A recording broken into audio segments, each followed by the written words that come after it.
नमस्कार दोस्तों, जय श्री राम। आज मैं आपसे चर्चा करूँगा इच्छा, इच्छा शक्ति, उद्देश्य और इच्छा शक्ति। देखिए, बहुत सारी चीज़ें होती हैं। सभी चीज़ें हम कई बार आपको बताते हैं इच्छा, और कई बार हम आपको बताते हैं बहुत सारी चीज़ें, लेकिन सबका प्रारूप लगभग सिंपल होता है और एक ही होता है। लेकिन एक चीज़ हम आपसे ये बताना चाह रहे हैं, कहना चाह रहे हैं कि दुनिया में जो भी है, हम इच्छा, जैसे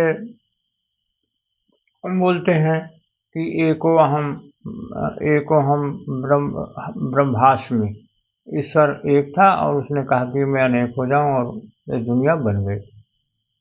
तो ये बात सही है। हम एक चीज़ ये जानते हैं कि हमारी जो इच्छाएं हैं वही हमको सफलता दिलाती हैं, और वही हमें बहुत सारी चीज़ों की तरफ ले जाती है, और वही हमें भटकाव भी लाती है। तो हम अपनी इच्छाओं का केंद्रीकरण करें। केंद्रीकरण कैसे करें? हमारी बहुत सारी इच्छाएं हैं, और एक चीज़ और है, जब तक हम अपनी इच्छाओं का केंद्रीकरण नहीं करेंगे तब तक हमें कुछ भी अचीव नहीं होगा, बड़ा मुश्किल है। तो इसलिए हमें ये ज़रूरी है कि हम अपनी इच्छाओं को निश्चित रूप से एक दिशा की ओर ले जाएं। जब हम अपनी इच्छाओं को एक दिशा की ओर ले जाते हैं, तब फिर आप देखिए कमाल कि आपके पास बहुत सारी चीज़ें अचीव होने लगती हैं। तो सबसे पहली चीज़ है, आप विवेकानंद जी ने कहा था कि अपनी इच्छा शक्ति को मजबूत करें। इच्छा शक्ति, यहाँ पर इच्छा का नियम क्या कहता है कि एक दिशा की ओर अपनी शक्तियों को लगाइए।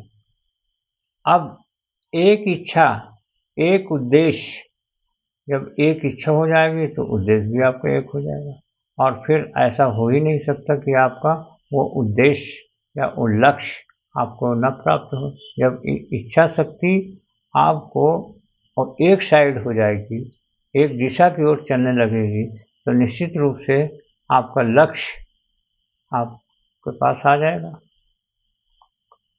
ये ये सारी चीज़ें कहने में आसान लगती हैं, लेकिन होता नहीं वैसा।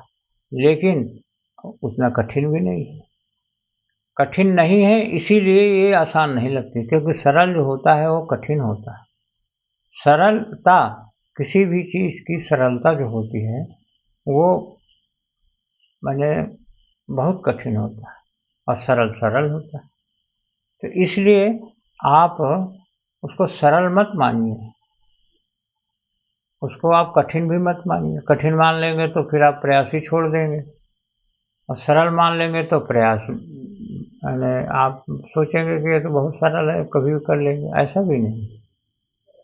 तो इसलिए हमारा कहना सिर्फ इतना ही है कि आप इच्छा शक्ति को मजबूत करिए। अब मजबूत करेंगे तो ये पुरानी परिभाषाएं हो गई, सभी लोग बोलते हैं इच्छा शक्ति, इच्छा को मजबूत करो, लेकिन हमारा भी वही कहना है। लेकिन इच्छा को आप रोकिए मत, इच्छा को दिशा दीजिए, इच्छा को दिशा दीजिए, मन को दिशा दीजिए, विचारों को दिशा दीजिए। एक विचार आप कैसे करेंगे कि एक विचार में मैं रुक जाऊंगा? नहीं, आप नहीं रुक सकते हैं। आप विचारों को दिशा दीजिए, इच्छाओं को दिशा दीजिए। एक दिशा तो हो सकती है ना। संकल्पों को दिशा दीजिए, तो आपकी इच्छाओं की भी पूर्ति हो जाएगी। तो आप वैसा ही करिए, क्या कि अपनी इच्छाओं को एक केंद्रीकरण कीजिए, एक दिशा की ओर चलाइए। और इसमें आपको हम बार बार बोलते हैं, फिर विजन बोर्ड, या फिर आप एक कॉपी रख लीजिए, कॉपी में आप लिख लीजिए। कॉपी में आप लिख लीजिए या विजन बोर्ड बना लीजिए, जो आपकी इच्छा हो करिए, लेकिन इससे आपको सरलता हो जाएगी और एक दिशा में आपका दिमाग चलने लगेगा और फिर आपको बड़ी बड़ी चीज़ें या छोटी चीज़ें जो आप चाहेंगे वो मिलने लगेंगी। ठीक है, तो हम वीडियो को यहीं से एंड करेंगे और वीडियो को आप लाइक कर दीजिए, शेयर कर दीजिए और शेयर करिए, कमेंट बॉक्स में आप लिख दीजिए और क्या करिए, सब्सक्राइब करिए। सब्सक्राइब करने के बाद में आप क्या करेंगे, बेल आइकन का घंटा आप दबा दीजिए, तो आपको नोटिफिकेशन भी मिलने लगेंगे। सभी लोगों को बहुत बहुत धन्यवाद। वीडियो देखने वालों के लिए भी आशीर्वाद, धन्यवाद, प्यार। ओम शांति शांति शांति, सर्वविश्व शांति भवतु। ओम ओम ओम। सभी लोगों को धन्यवाद। वीडियो देखने वालों को के लिए, वीडियो देखने वालों के लिए धन्यवाद, बहुत बहुत धन्यवाद। जो वीडियो देख रहे हैं दिल से धन्यवाद। ओम शांति शांति शांति, सर्वविश्व शांति भवतु। ओम ओम ओम।